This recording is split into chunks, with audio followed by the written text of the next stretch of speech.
Subject నేర్చుకునేటప్పుడే ఆ number యొక్క importance ఏంటి, దాన్ని ఇంకా ఎన్ని రకాలుగా తీసుకురావచ్చు, ఈ లాజిక్స్ అనేవి మన ప్రిపరేషన్ టైంలోనే మనం నేర్చుకోవాలి ఇవన్నీ. నేను ఇది రీజనింగ్ అనే ఒక సబ్జెక్ట్లో నంబర్ సిరీస్ అనే ఒక టాపిక్లో ఒక క్వశ్చన్ తీసుకొని చెప్పాను మీకు ఇప్పుడు. ఇలా అన్ని సబ్జెక్ట్స్కి సంబంధించి మనం ప్రిపేర్ అయ్యేటప్పుడే మగప్ చేయకుండా, ఫార్ములా బేస్లోకి వెళ్లకుండా అవుట్ ఆఫ్ ది బాక్స్ ఆలోచిస్తూ సబ్జెక్ట్ని రిలేటెడ్గా కనెక్ట్ చేసుకుంటూ మనం ఆన్సర్ని తీసుకురావాలి. ఒకసారి ఆన్సర్ వచ్చిన తర్వాత అదే క్వశ్చన్ని ఇంకా వేరే రకాలుగా ఏమైనా చేస్తే ఆన్సర్లు వస్తాయా అనేది కూడా ముందుగానే ఆలోచించుకోవాలి.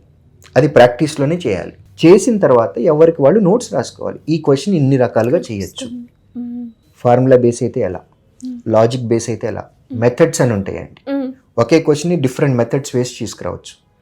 అలిగేషన్ అనే ఒక మెథడ్ ఉంటుంది, అలిగేషన్లో చేస్తే వస్తుంది, రేషియో మెథడ్లో చేస్తే వస్తుంది, పర్సంటేజ్ మెథడ్లో వస్తుంది, రివర్స్ మెథడ్ అని ఇంకొకటి ఉంటుంది, దానిలో చేస్తే వస్తుంది.